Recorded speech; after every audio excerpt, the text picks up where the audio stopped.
para los atribulados. Sobre mí reposa tu ira, y me has afligido con todas tus ondas.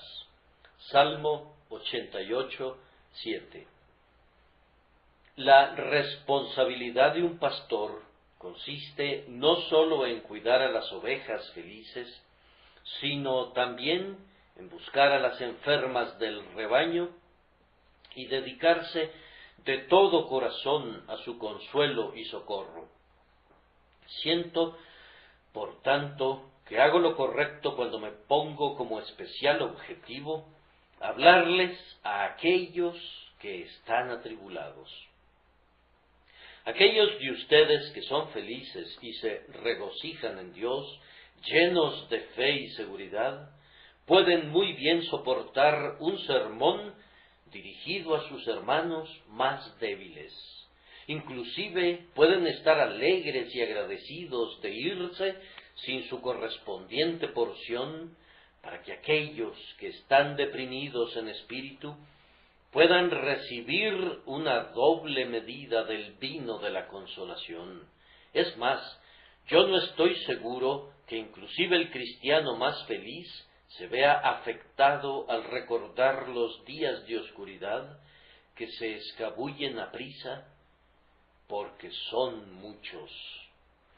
Así como los recuerdos de nuestros amigos moribundos vienen a nosotros como una nube y humedecen nuestros ardores insensatos, así recordar que hay tribulaciones y aflicciones en el mundo sosegará nuestro regocijo y prevendrá que degeneren una idolatría de las cosas del tiempo y del sentido. Por muchas razones, mejor es ir a la casa del luto que a la casa del banquete. La copa de casia amarga contiene virtudes que la copa de vino nunca conoció. Moja tus labios con ella, joven amigo, pues no te hará ningún daño. Puede ser, oh tú, que hoy rebosas de felicidad, que una pequeña provisión de advertencias y consolaciones sagradas demuestre que no resulta dañina para ti, sino que al contrario, muy pronto te pondrá en una posición muy ventajosa. El sermón de esta mañana acerca de la aflicción puede sugerirles unos cuantos pensamientos que, siendo atesorados, madurarán como un fruto de verano y sazonados por el tiempo, ayudarán a enfrentar el invierno que se aproxima. Pero manos a la obra. Es claro para todos los que leen las narraciones de la Escritura o que conocen a hombres buenos, que los mejores siervos de Dios pueden ser colocados en la condición más baja. No hay una promesa de prosperidad presente asignada a la verdadera religión que excluya la adversidad de las vidas de los creyentes. Como hombres, los miembros del pueblo de Dios comparten el mismo destino de los demás. ¿Y cuál es ese destino sino aflicción? Sí, hay algunas aflicciones que son peculiares para los cristianos, algunas penas extras que experimentan por ser cristianos, aunque éstas están algo más que balanceadas por esos problemas peculiares y amargos que pertenecen a los impíos y que son engendrados por sus transgresiones, de los cuales los cristianos son liberados. Del pasaje que se abre ante nosotros, aprendemos que los hijos de Dios pueden ser llevados tan bajo que han escrito y cantado salmos que están llenos de angustia de principio a fin y no tienen otro acompañamiento adecuado sino suspiros y gemidos. Ellos no lo hacen a menudo. Sus cánticos son generalmente como los de David, que si bien pueden comenzar en el polvo, muy pronto se remontan a los claros cielos, pero algunas veces yo afirmo, los santos son forzados a cantar dolorosos cantos que de principio a fin no contienen ninguna nota de gozo. Sin embargo, aun en su más lúgubre noche invernal, los santos tienen una aurora en su cielo, y en este Salmo 88, el más lúgubre de todos los salmos, hay un débil destello en el primer versículo, como un rayo estelar que se proyecta en el umbral. Oh Jehová, Dios de mi salvación. Emán mantuvo su asidero en su Dios. No todo es oscuridad en un corazón que puede clamar, Dios mío, y el Hijo de Dios, independientemente de cuán bajo pueda hundirse, todavía mantiene su asidero en su Dios. He aquí, aunque Él me matare, en Él esperaré, es la resolución de su alma. Jehová me hiere, pero Él es mi Dios. Él me mira con el ceño fruncido, pero Él es mi Dios. Él me pisotea hasta el propio polvo, pero sin embargo, Él es mi Dios, y así lo llamaré hasta que muera. Aunque cuando Él me deje, yo clamaré, Dios mío, ¿por qué me has desamparado? Más aún, el creyente en su peor momento todavía continúa orando y ora tal vez más vigorosamente por causa de sus aflicciones. La vara de Dios flagela a su Hijo para su beneficio, no para afectarlo.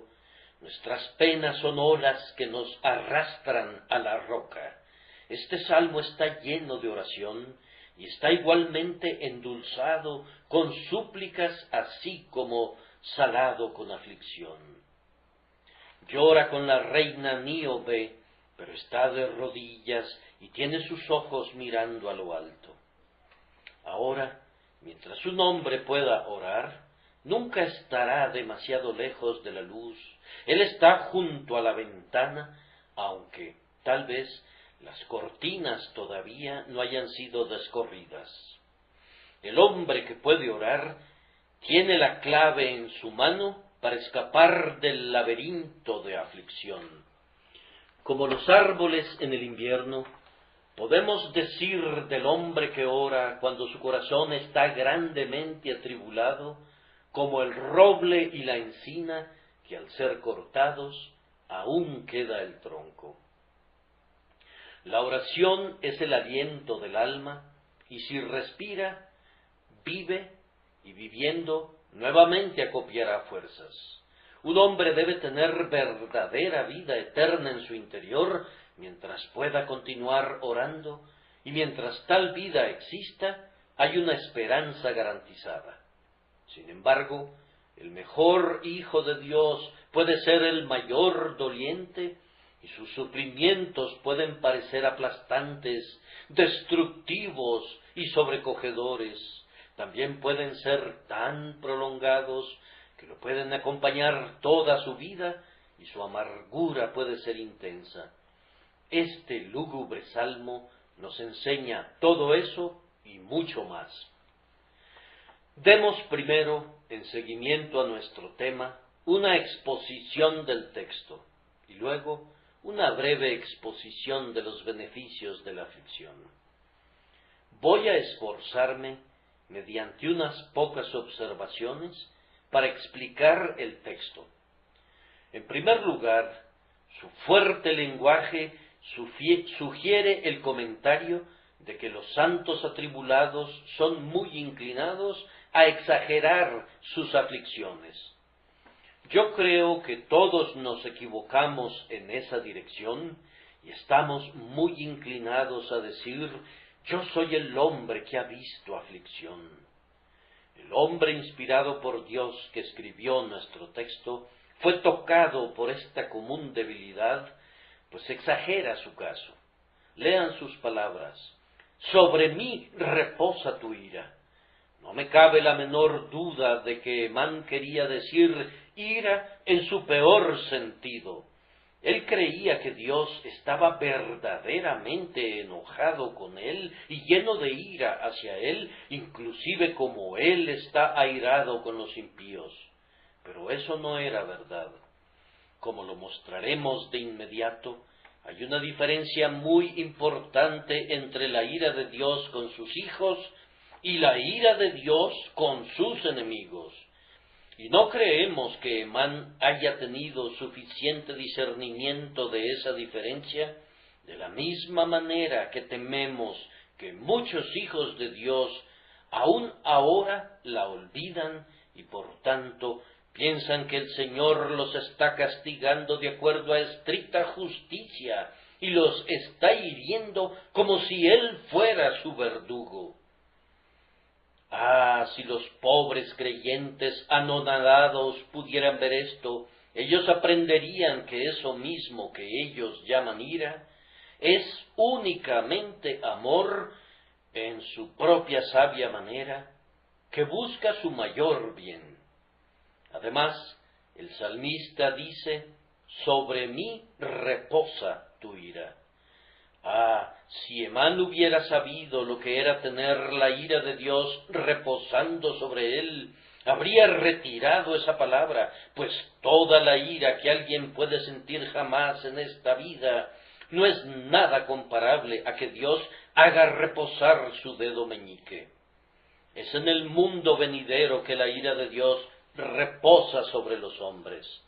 Entonces, cuando Dios extienda su mano y presione con omnipotencia sobre alma y cuerpo para destruirlos para siempre en el infierno, la naturaleza arruinada siente en su destrucción sin término cuál es realmente el poder de la ira de Dios.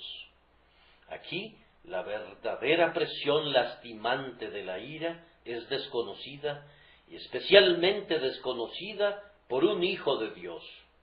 Es una expresión demasiado fuerte si la pesamos en la balanza de la sobria verdad.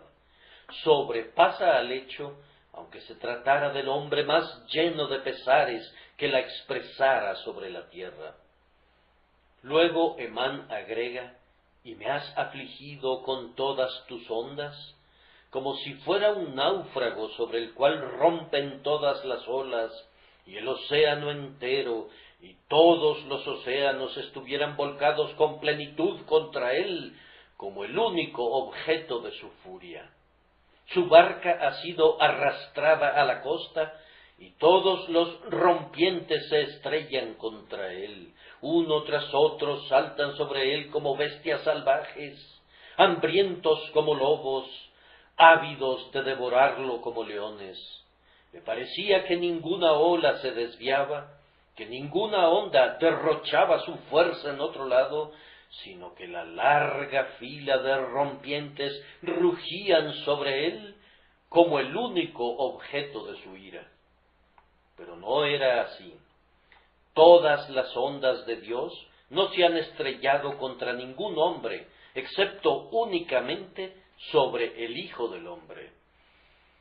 Hay todavía algunos problemas que no nos han correspondido, algunas aflicciones que nos son desconocidas. ¿Acaso hemos sufrido todas las enfermedades que hereda la carne? ¿Acaso no hay formas de dolor de las que han escapado nuestros cuerpos? ¿Acaso no hay tormentos mentales que no han estrujado nuestro espíritu? Y si pareciera que hemos atravesado el círculo entero de miseria mental y corporal, sin embargo, en nuestras casas, en nuestros hogares o amistades, ciertamente encontramos algún consuelo y por tanto hemos sido resguardados de potentes ondas. No todas las ondas de Dios te han afligido, oh Emán. Las aflicciones de Job y de Jeremías no fueron las tuyas. Ningún ser viviente puede conocer literalmente lo que serían todas las ondas de Dios. quienes son condenados a sentir las ráfagas de su indignación, las conocen en la tierra de tinieblas y del huracán permanente. Ellos conocen lo que son todas las olas y las ondas de Dios, pero nosotros no las conocemos. La metáfora es lo suficientemente buena y admirable y correcta, hablando poéticamente, pero como expresión de un hecho, es forzada. Todos nosotros tenemos la inclinación de agravar nuestra aflicción. Menciono esto aquí como un hecho general que quienes son felices pueden tolerar, pero no quisiera vejar al enfermo con esta afirmación mientras está soportando el peso de su aflicción. Si él quiere aceptar con calma la sugerencia por decisión propia, le puede hacer bien, pero sería cruel arrojársela a la cara. Aunque es verdadera, no me gustaría susurrarla al oído de alguien que sufre, porque no le consolaría, sino más bien le afligiría. A menudo me he maravillado por el extraño consuelo que algunas personas ofrecen cuando dicen: hay otros que sufren más que tú. ¿Acaso entonces soy un demonio? ¿Se espera de mí que me goce con las noticias de las miserias de otras personas? Por el contrario, me duele pensar que haya dolores más agudos que el mío, y mi simpatía aumenta mi propio dolor. Yo puedo concebir que un espíritu maligno atormentado encuentre solaz al creer que otros son torturados con una llama todavía más feroz, pero ciertamente este consuelo diabólico no debe ser ofrecido a los cristianos. Muestra nuestra profunda depravación de corazón que podamos hacer un cocimiento de consuelo utilizando las miserias de otros, y sin embargo, me temo que juzgamos la naturaleza humana con rectitud cuando le ofrecemos agua procedente de ese pútrido pozo. Sin embargo, hay una forma de consuelo semejante a ese, pero de un origen mucho más legítimo, una consolación honorable y divina. Hubo uno a quien la ira de Dios presionó con mucha dureza, uno que fue afligido en verdad con todas las ondas de Dios, y ese uno es nuestro hermano, un hombre como nosotros, el amante más carísimo de nuestras almas, y debido a que Él ha conocido y sufrido todo esto, Él puede sentir simpatía por nosotros independientemente de cuál sea la tribulación que se pueda abatir sobre nosotros. Su pasión ha terminado, mas no así su compasión. Él ha soportado la indignación de Dios y la ha desviado lejos de nosotros.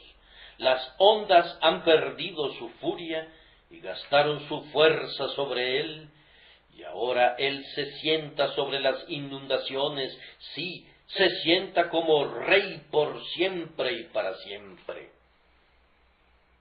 Al pensar en él, el crucificado, nuestras almas pueden derivar consuelo no sólo de su simpatía y de su socorro poderoso, sino que también podemos aprender a mirar nuestras tribulaciones con un ojo más calmo y juzgarlas más de conformidad al verdadero estándar. En la presencia de la cruz de Cristo, nuestras propias cruces son menos colosales. Las espinas en nuestra carne no son nada cuando son colocadas lado a lado con los clavos y la lanza. Ahora, en segundo lugar, observemos que los santos hacen bien en atribuir todas sus tribulaciones a su Dios. Emán lo hizo así en el texto: sobre mí reposa tu ira y me has afligido con todas tus ondas. Él atribuye toda su adversidad al Señor su Dios. Es la ira de Dios, son las ondas de Dios las que lo afligen, y Dios hace que lo aflijan. Hijo de Dios, nunca olvides esto. Todo lo que tú estás sufriendo por cualquier causa o motivo, te viene de la mano divina. Ciertamente tú dices, mi aflicción proviene de hombres impíos, pero recuerden que hay una predestinación que, sin ensuciar los dedos del infinitamente santo, sin embargo, gobierna los movimientos de los hombres perversos de la misma manera que lo hace con los santos ángeles. Sería algo funesto que no hubiera señalamientos de la providencia de Dios concernientes a los impíos. Entonces la gran masa de la humanidad estaría enteramente abandonada a la suerte, y los hombres piadosos podrían ser aplastados sin esperanza por ellos. El Señor, sin interferir con la libertad de sus voluntades, gobierna y rige de tal forma que los impíos son como una vara en su mano con la que Él sabiamente azota a sus hijos. Tal vez ustedes digan que sus aflicciones han surgido no de los pecados de otros, sino de su propio pecado. Aun en ese caso, yo les pediría que las atribuyan a Dios con arrepentimiento. ¿Qué importa que la tribulación haya surgido del pecado? Sin embargo, ¿es Dios el que ha decretado la aflicción que sigue a la transgresión para que actúe como un instrumento de remedio para el espíritu? No miren a la causa secundaria o, viéndola con profundo lamento, vuelvan principalmente su mirada a su Padre Celestial y prestad atención al castigo y a quien lo establece. El Señor envía sobre nosotros el mal, así como el bien de esta vida mortal. A Él le pertenece el sol que alegra y la helada que desanima. A Él le pertenece la calma profunda y el tornado fiero. Quedarse en las causas secundarias es con frecuencia frívolo, una suerte de burla solemne. Los hombres dicen de cada aflicción, pudiera haberse prevenido si tal y tal cosa hubiera ocurrido. Tal vez, si hubieran llamado a otro médico, se habría salvado la vida de ese niño amado. Posiblemente, si me hubiera movido en otra dirección en los negocios, no hubiera sido un perdedor. ¿Quién va a juzgar lo que pudo haber sido? Nos perdemos en conjeturas sin término y, crueles a nosotros mismos, recogemos material para penas innecesarias. Las cosas no sucedieron así. Entonces, ¿por qué conjeturar acerca de cómo habrían sido si hubiesen sido diferentes? Es una insensatez. Hiciste lo mejor que pudiste y no resultó. ¿Por qué rebelarse? Fijar la mirada en la causa secundaria irritará a la mente. Nos indignamos con el más inmediato agente de nuestra pena y así fallamos en someternos a Dios. Si tú golpeas un perro, él morderá la vara que lo hiere como si ella fuera la culpable. Cuán parecidos a los perros somos a veces, ya que cuando Dios nos está golpeando, nosotros estamos gruñendo a su vara. Hermano, perdona al hombre que te agravió. Suyo fue el pecado, perdónalo de la manera que tú esperas ser perdonado. Pero tuya es la corrección y viene de Dios, por lo tanto, sopórtala y pide gracia para que te aproveches de ella. Entre más nos alejemos de los agentes intermedios, mejor, pues cuando llegamos a Dios, la gracia hace fácil la sumisión. Cuando sabemos que Jehová es, clamamos de inmediato, haga lo que bien le pareciere. Mientras yo atribuya mi dolor a un accidente, mi desgracia a un error, mi pérdida a la mala actuación de otro, mi malestar a un enemigo, y así sucesivamente, soy muy terrenal en la tierra y romperé mis dientes con piedras de grava. Pero cuando me elevo a mi Dios y veo su mano aplicada al trabajo, me regresa la calma y no tengo ninguna palabra de queja, enmudecí, no abrí mi boca porque tú lo hiciste. David prefirió caer en las manos de Dios, y cada creyente sabe que se siente más seguro y más feliz cuando reconoce que aún en esas circunstancias está en las manos divinas. Discutir con el hombre es una obra pobre, pero suplicar a Dios trae ayuda y consuelo. Echa sobre Jehová tu carga. Es un precepto que será fácil de practicar cuando ves que la carga provino originalmente de Dios. Y ahora, en tercer lugar, los hijos afligidos de Dios harán bien en tener una visión clara de la ira que se mezcla con sus aflicciones. Sobre mí reposa tu ira. Ese es el primer punto de Emán. Él no menciona las ondas de aflicción, sino hasta después de haber hablado de la ira. Nosotros deberíamos esforzarnos por descubrir la intención del Señor al golpearnos. ¿Qué se propone con la disciplina? ¿Y cuánto podemos responder a ese propósito? Necesitamos tener mucha visión para distinguir con claridad las cosas. Hay un tipo de ira y otro tipo de ira, un enojo y otro enojo. Dios no está irado nunca con sus hijos en un determinado sentido, pero lo está en otro sentido.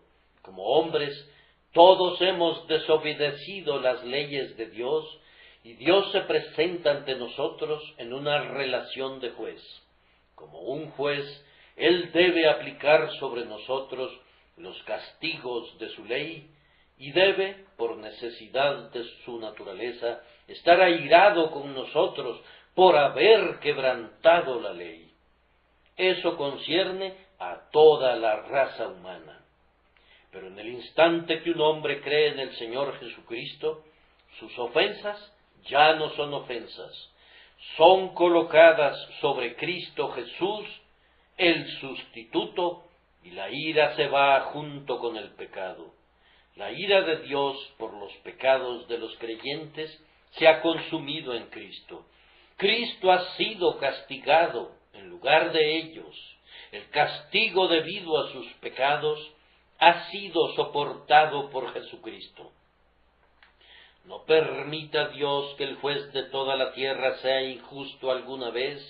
Si no fuera justo que Dios castigara a un creyente por un pecado que ya ha sido puesto sobre Jesucristo.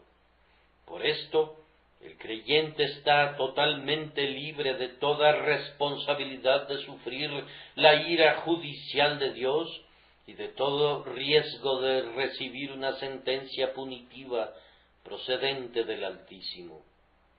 El hombre es absuelto. ¿Será juzgado otra vez? El hombre ha pagado la deuda. ¿Será llevado ante el juez una segunda vez, como si todavía fuera un deudor? Cristo se puso en su posición y en su lugar, y por tanto pregunta audazmente, ¿quién acusará a los escogidos de Dios? Dios es el que justifica. ¿Quién es el que condenará? Cristo es el que murió, más aún, el que también resucitó, el que además está a la diestra de Dios, el que también intercede por nosotros. Ahora, entonces, el cristiano asume otra posición. Él es adoptado para que pertenezca a la familia de Dios. Él se ha convertido en hijo de Dios. Él está bajo la ley de la casa de Dios. En cada casa hay una economía, una ley por la cual los hijos y los siervos son gobernados. Si el Hijo de Dios quebranta la ley de la casa, El padre visitará su ofensa con azotes paternales, un tipo de visitación muy diferente de la de un juez. Hay reos en prisión hoy que en breve sentirán los azotes en sus espaldas desnudas. Eso es una cosa. Pero aquel hijo desobediente va a recibir un flagelo de la mano de su padre. Eso es algo muy diferente. Distantes, como lo están los polos, están la ira de un juez y la ira de un padre. El padre, estando enojado, ama a su hijo, y está principalmente enojado por esa misma razón. Si no fuera su hijo, probablemente no prestaría atención a su falta, pero debido a que es su propio muchacho quien ha hablado una falsedad o ha cometido un acto de desobediencia, siente que debe castigarlo porque lo ama. Esto no necesita una explicación adicional. Hay una ira justa en el corazón de Dios hacia los impenitentes hombres culpables. Él no siente nada de eso hacia su pueblo. Él es su Padre, y si ellos transgreden, Él los visitará con azotes, no como un castigo legal, puesto que Cristo ha sobrellevado todo eso, sino como una suave disciplina paternal, para que puedan ver su insensatez y se arrepientan de ella, y para que, despertados por su tierna mano, se puedan volver a su Padre y enmienden sus caminos. Ahora, Hijo de Dios, si estás sufriendo de cualquier manera el día de hoy, ya sea de los males de la pobreza, o de la enfermedad corporal, o depresión del espíritu, recuerda que no hay una sola gota de ira judicial de Dios en todo ello. Tú no estás siendo castigado por tus pecados como un juez castiga a un culpable. Nunca creas tal falsa doctrina. Es claramente contraria a la verdad como es en Jesús. La doctrina del Evangelio nos dice que nuestros pecados fueron contados en la cabeza del grandioso chivo expiatorio desde tiempos antiguos y fueron quitados de una vez por todas para nunca ser cargados más en contra nuestra. Pero debemos usar el ojo de nuestro juicio al mirar nuestra presente aflicción para ver y confesar cuán ricamente, como hijos, merecemos la vara. Vuelvan al tiempo desde que fueron convertidos, queridos hermano y hermana, y consideren, ¿se sorprenden que Dios los haya castigado? Hablando de mí, yo me sorprendo de haber escapado de la vara en cualquier momento. Si yo hubiera sido forzado a decir, he sido azotado todo el día y castigado todas las mañanas, no me habrían maravillado, pues mis faltas son muchas. Cuán ingratos hemos sido, cuán faltos de amor y cuán indignos de ser amados, cuán falsos a nuestros votos más santos, cuán infieles a nuestras consagraciones más sagradas. ¿Acaso hay una única ordenanza sobre la cual no hayamos pecado? ¿Alguna vez nos hemos puesto de pie después de estar de rodillas, sin haber ofendido mientras estábamos en oración? ¿Acaso alguna vez hemos terminado un himno sin que nuestra mente haya divagado o sin haber experimentado frialdad de corazón? ¿Leímos alguna vez algún capítulo sin haber llorado como debimos porque no recibimos la verdad en amor en nuestra alma como debimos haberlo hecho? Oh, buen Padre, si nos dolemos, ricamente merecemos que nos dolamos de nuevo. Cuando hayas confesado tu merecimiento de castigo, déjame exhortarte a usar celosamente los mismos ojos para buscar el pecado particular que ha motivado el presente castigo. Oh, dirá alguno, No creo poder encontrarlo jamás. Puedes hacerlo. Tal vez yace a tu propia puerta. No sorprende que algunos cristianos sufran. Me sorprendería que no sufrieran. Los he visto, por ejemplo, descuidar la oración familiar y otros deberes del hogar, y sus hijos los han deshonrado cuando han crecido. Si ellos claman, ¡qué terrible aflicción!, no quisiéramos decir, pero podrías haberle esperado, tú fuiste su causa. Pero tal expresión sería verdad.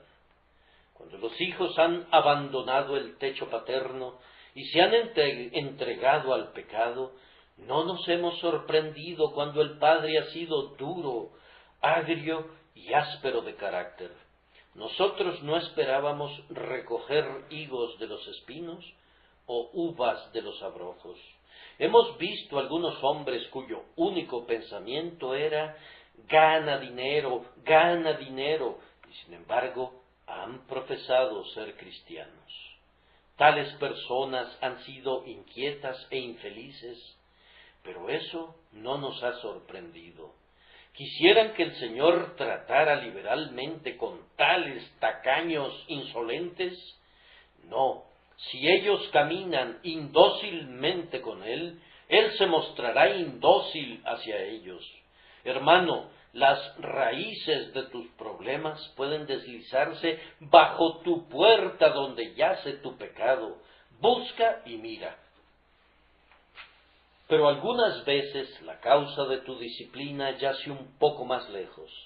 Cualquier cirujano te dirá que hay enfermedades que se vuelven problemáticas en la flor de la vida o en la vejez, que pudieron haber sido ocasionadas en la juventud por acciones indebidas o por accidente, y el mal tuvo una presencia latente todos esos años. Así, los pecados de nuestra juventud pueden acarrearnos dolores en nuestros años de mayor madurez, y faltas y omisiones cometidas hace 20 años pueden flagelarnos hoy. Yo sé que es así. Si la falta es cometida en edad avanzada, debería conducirnos a una investigación más acuciosa y a una oración más frecuente. Bunyan nos dice que Cristiano se encontró con Napoleón y tuvo un viaje muy oscuro a través del valle de sombra de muerte, debido a deslices que cometió cuando descendía en la colina hacia el valle de la humillación. Lo mismo puede suceder con nosotros. Tal vez cuando eras joven eras muy duro con las personas de espíritu deprimido. Ahora tú eres uno de ellos. Tu dureza es visitada sobre ti. Puede ser que, cuando estabas rodeado de mejores circunstancias, tenías la inclinación de despreciar al pobre y al necesitado. Tu orgullo es castigado ahora. Muchos ministros han ayudado a lesionar a otros, creyendo un reporte negativo acerca de ellos, y muy pronto él mismo se ha convertido en víctima de la calumnia, porque con la medida que medís, os será medido. Hemos visto hombres que podían montar el alto caballo entre sus congéneres y hablar altivamente, y cuando han sido muy abatidos, hemos entendido el enigma. Dios visitará las transgresiones de sus hijos. Con frecuencia Él dejará que los pecadores comunes prosigan su vida sin ser reprendidos, pero no es así con sus hijos. Si fueran hoy a casa y vieran a un grupo de muchachos tirando piedras y rompiendo ventanas, podrían no interferir con ellos. Pero si vieran a su propio hijo en medio de ellos, estoy seguro que lo sacarían del grupo y harían que se arrepintiera de eso. Si Dios ve que los pecadores prosiguen sus caminos perversos, puede ser que no los castigue ahora. Él les aplicará la justicia en otro estado. Pero si es uno de sus propios elegidos, Él se asegurará de hacerlo lamentar el día. Tal vez la razón de tu tribulación no sea un pecado que has cometido, sino un deber que has descuidado. Investiga y mira y ve dónde has sido culpable de omisión. ¿Hay acaso una ordenanza sagrada que has descuidado o una doctrina que has rehusado creer? Tal vez el castigo pueda ser enviado en razón de un pecado todavía no desarrollado, alguna latente propensión al mal. El dolor puede tener el objetivo de desenterrar el pecado para que puedas perseguirlo. ¿Acaso tienes una idea de qué clase de demonio eres por naturaleza? Ninguno de nosotros sabe de lo que somos capaces si la gracia nos abandona. Creemos que tenemos un carácter dulce, una disposición amigable. Ya lo veremos. Caemos en un grupo provocativo que se burla tanto de nosotros y nos insulta tanto y tan hábilmente restriega nuestras llagas, que enloquecemos de ira y nuestro excelente temperamento amigable se desvanece en humo, no sin dejar moretones atrás. ¿No es algo terrible ser sacudidos de esa manera? Sí lo es, pero si nuestros corazones fueran puros, ninguna clase de sacudimientos los ensuciaría. Pueden remover el agua pura tanto como quieran y no se levantará lodo.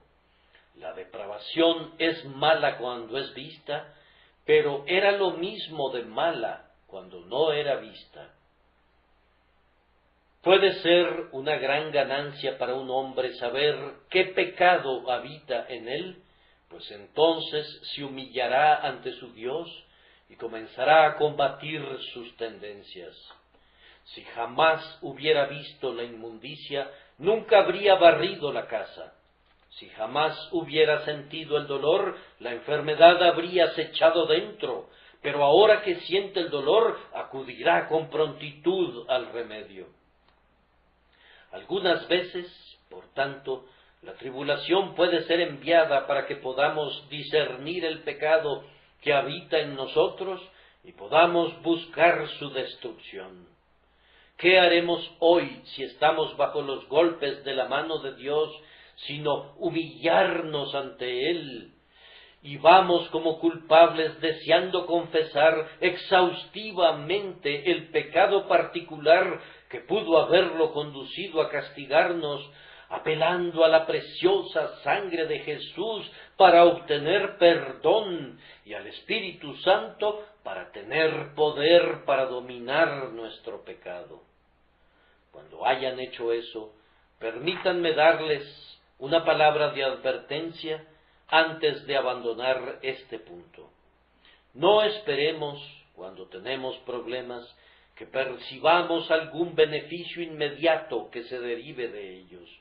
Yo mismo he tratado de ver, cuando experimento un dolor agudo, si he crecido en resignación, o si he orado con mayor devoción, o si he sido más arrebatado en comunión con Dios. Y confieso que nunca he sido capaz de ver el más mínimo rastro de mejora en tales momentos, pues el dolor distrae y dispersa los pensamientos. Recuerden esa palabra, pero después da fruto apacible de justicia. El jardinero toma su cuchillo y poda los árboles frutales para hacerlos que den más fruto. Su hijito viene caminando trabajosamente tras él y grita: «Padre, yo no veo que salgan frutos en los árboles después que los has cortado». «No, querido hijo, no es probable que los veas, pero regresa en unos pocos meses, cuando la estación de frutas ha llegado, y entonces verás las doradas manzanas que agradecen al cuchillo. Gracias que están destinadas a durar, requieren tiempo para su producción y no brotan y maduran en una noche. Si maduraran muy rápido, podrían secarse prontamente. Ahora, puesto que el tiempo se me acaba, voy a tomar la segunda parte de mi sermón y lo trataré con mucha brevedad. Quiero dar una muy breve exposición de los beneficios de la tribulación. Este es un tema grandioso. Muchos volúmenes se han escrito acerca de él, y podría ser suficiente repetir el catálogo de los beneficios de la tribulación, pero no los detendré con esto. La tribulación severa en un verdadero creyente tiene el efecto de soltar las raíces de su alma hacia el este y apretar el sostén del ancla de su corazón hacia el cielo. ¿Cómo puede amar al mundo que se ha vuelto tan funesto para él? ¿Por qué habría de buscar uvas que son tan amargas a su paladar? ¿Acaso no debería pedir las alas de una paloma para poder volar lejos hasta su propio país amado y descansar para siempre? Todo marinero en el mar de la vida sabe que cuando soplan los suaves céfiros, los hombres tientan al mar abierto con velas desplegadas, pero cuando viene aullando la negra tempestad desde su guarida, ellos se apresuran a toda velocidad hacia el lugar de abrigo.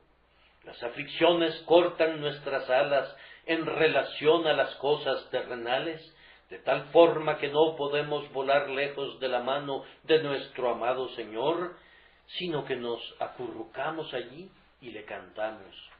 Pero las mismas aflicciones hacen crecer nuestras alas en relación a las cosas celestiales.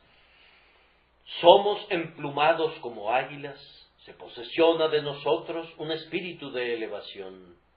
Una espina está en nuestro nido y desplegamos nuestras alas hacia el sol. Con frecuencia la aflicción abre verdades para nosotros y nos abre a nosotros a la verdad. No sé cuál de estas dos cosas es la más difícil. La experiencia abre las verdades que de otra manera estarían cerradas para nosotros. Muchos pasajes de la Escritura nunca serán aclarados por algún comentarista. Deben ser explicados mediante la experiencia. Muchos textos son escritos con una tinta secreta que debe ser sostenida contra el fuego de la adversidad para hacerla visible. He oído que puedes ver las estrellas en un pozo cuando ninguna es visible por encima de la tierra, y yo estoy seguro que puedes discernir muchas verdades tachonadas de estrellas cuando estás abajo, en las profundidades de la tribulación, que no serían visibles para ti en otra parte. Además, yo dije que nos abría a la verdad, así como abría la verdad para nosotros. Nosotros somos superficiales en nuestras creencias. A menudo estamos empapados por la verdad y sin embargo se resbala fuera de nosotros como agua en un bloque de mármol. Pero la aflicción, por así decirlo, nos labra y nos ara y abre nuestros corazones de tal manera que la verdad penetra hasta lo más íntimo de nuestra naturaleza y nos remoja como la lluvia al suelo arado. Bendito es ese hombre que recibe la verdad de Dios en lo más íntimo de su ser, nunca la perderá, sino que será la vida de su espíritu. La aflicción, cuando es santificada por el Espíritu Santo, trae mucha gloria al Dios de los cristianos a través de su experiencia de la fidelidad del Señor hacia ellos. Yo me deleito al escuchar a un viejo cristiano dando su propio testimonio personal acerca de la bondad del Señor. Vívidamente en mi mente brilla un evento ocurrido hace aproximadamente 25 años. Está ante mí como si hubiese ocurrido ayer, cuando vi a un hombre venerable de 80 años, de cabello cano y ciego ya por la edad, y lo escuché con simples acentos, sencillo como el lenguaje de un niño, contar cómo el Señor lo había conducido y lo había tratado bien, de tal forma que nada bueno le faltó de todo lo que Dios había prometido. Él hablaba como si fuera un profeta, y sus años prestaban fuerza a sus palabras. Pero supongan que él no hubiera conocido nunca la tribulación. ¿Qué testimonio pudo haber dado?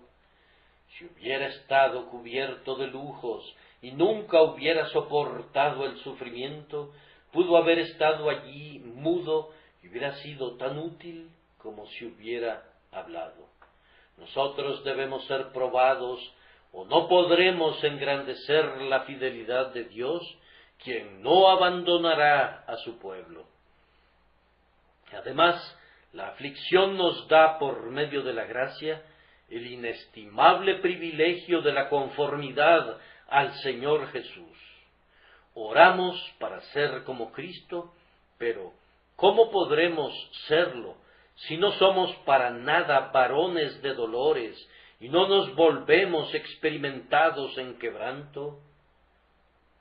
Como Cristo, y sin embargo no atravesamos a lo largo del valle de lágrimas. Como Cristo, y sin embargo tener todo lo que el corazón puede desear y nunca soportar la contradicción de los pecadores contra ti y no decir nunca: mi alma está muy triste hasta la muerte. Oh amigo, tú no sabes lo que pides. ¿Has dicho: déjame sentarme a tu derecha en tu reino? No se te puede conceder a menos que quieras beber de su copa y ser bautizado con su bautismo. Compartir sus dolores debe preceder a compartir su gloria. Oh, si alguna vez vamos a ser como Cristo y habitar con Él eternamente, debemos estar contentos de pasar a través de mucha tribulación para alcanzarlo. Además, nuestros sufrimientos son de gran servicio para nosotros cuando Dios los bendice, pues nos ayudan a ser útiles a otros. Debe ser algo terrible que un hombre no sufra nunca el dolor físico. Tú dices: me gustaría ser ese hombre. Ah, a menos que tuvieras gracia extraordinaria, te volverías duro y frío y te convertirías en un tipo de hombre endurecido, quebrando a otras personas al tocarlas. No, que mi corazón sea tierno, inclusive suave, si debe ser suavizado por el dolor, pues ansío saber cómo vendar las heridas de mi compañero. Que mi ojo tenga una lágrima lista por las tristezas de mi hermano, aun si para ello yo tuviera que derramar 1000 lágrimas por mis tristezas. Un escape del sufrimiento sería un escape del poder de simpatizar, y eso debería ser deprecado por sobre todo. Lutero estaba en lo correcto cuando dijo que la aflicción era el mejor libro en la biblioteca del ministro. ¿Cómo puede el hombre de Dios simpatizar con los afligidos si no sabe nada acerca de sus problemas? Yo recuerdo a un patán tacaño y duro que decía que el ministro debería ser muy pobre para que pudiera sentir simpatía por el pobre. Yo le respondí que pensaba que él debería ser muy rico por una temporada para que pudiera tener simpatía hacia los muy ricos, y le sugerí que tal vez, sobre todo, sería muy práctico que se conservase en el centro para que pudiera con mayor facilidad extenderse a la experiencia de todas las clases. Si el hombre de Dios que va a ministrar a otros pudiera ser siempre robusto, tal vez sería una pérdida. Si siempre fuera un enfermizo, igualmente sería una pérdida, pero que el pastor sea capaz de recorrer todos los lugares donde el Señor permite que vayan sus ovejas, es, sin duda, para beneficio de su rebaño. Y lo que es válido para los ministros, también lo será para cada uno de ustedes, de conformidad a su llamado, para consuelo del pueblo de Dios. Agradezcan entonces, amados hermanos, agradezcan la tribulación, y sobre todas las cosas, agradezcan porque pronto habrá pasado, y estaremos en la tierra donde se hablará de estas cosas con gran gozo. Como los soldados muestran sus cicatrices y hablan de batallas cuando al fin llegan para pasar los días de su vejez en el campo y en su hogar, así nosotros, en la amada tierra hacia la cual nos apresuramos, hablamos de la bondad y de la fidelidad de Dios, que nos condujo a través de todas las pruebas del camino. A mí no me gustaría estar ante el anciano vestido de ropas blancas y escuchar que se diga: estos son los que han salido de la gran tribulación, todos excepto aquel. ¿Te gustaría estar allí y verte señalado como el único santo que nunca conoció un dolor? Oh, no, pues serías un forastero en medio de la hermandad sagrada. Estaremos contentos de compartir la batalla, pues pronto llevaremos la corona y ondearemos la palma. Yo sé que mientras estoy predicando, algunos de ustedes han dicho: ah, este pueblo de Dios tiene una situación muy difícil. Eso han dicho. Los impíos no escapan del dolor por medio de su pecado. Yo nunca he sabido que un hombre escape de la pobreza por ser un derrochador. Nunca he oído que un hombre haya escapado del dolor de cabeza o del corazón por medio de la borrachera, o que haya escapado del dolor corporal por ser licencioso. He oído precisamente lo contrario. Y si hay aflicciones para los santos, hay otras para ustedes. Únicamente observen esto, impíos, observen esto. Para ustedes, estas cosas no obran para bien. Ustedes las pervierten y las vuelven perjuicios, pero para los santos obran beneficios eternos. Para ustedes, sus dolores son castigos. Para ustedes son las primeras gotas del rojo granizo que caerá sobre ustedes para siempre. Pero no son eso para el Hijo de Dios. Ustedes son castigados por sus transgresiones y Él no. Y permítannos decirles también que si por casualidad hoy están en paz y en prosperidad y en abundancia y en felicidad, sin embargo, no hay ningún hijo de Dios aquí, sumido en abismos de tribulación, que quisiera tomar sus lugares bajo ninguna consideración del tipo que sea. Preferiría ser el perro de Dios y ser pateado bajo la mesa, que ser el preferido del diablo y sentarse a la mesa con él. Que Dios haga como Él quiera, afirmamos, durante un tiempo aquí.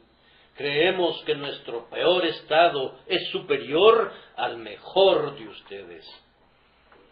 ¿Acaso piensan que amamos a Dios por lo que obtenemos de Él y únicamente por eso? ¿Acaso es esa su noción del amor de un cristiano hacia Dios? Leemos en Jeremías acerca de algunos que decían que no dejarían de adorar a la Reina del Cielo. Pues cuando, decían ellos, adorábamos a la Reina del Cielo, teníamos abundancia de pan, pero ahora nos morimos de hambre. Así es como hablan los impíos, y eso es lo que el diablo pensó que era el caso de Job. Dice él: ¿acaso teme Job a Dios de balde? ¿No le ha cercado alrededor a él y a su casa y a todo lo que tiene? El diablo no entiende el amor y el afecto reales, pero el Hijo de Dios puede decirle al diablo en su cara que él ama a Dios, aun si le cubre de llagas y lo sienta en medio de ceniza, y por la buena ayuda de Dios, él tiene la intención de aferrarse a Dios a través de tribulaciones 10 veces más pesadas de las que ha tenido que soportar si vinieran sobre él. ¿Acaso no es un Dios bendito? Ay, dejen que las camas de nuestra enfermedad suenen con ello. Él es un Dios bendito. En las vigilias de la noche, cuando estamos agotados y nuestro cerebro está caliente y enfebrecido y nuestra alma está distraída, todavía confesamos que Él es un Dios bendito. Cada sala de hospital donde se encuentren creyentes debería resonar con esa nota.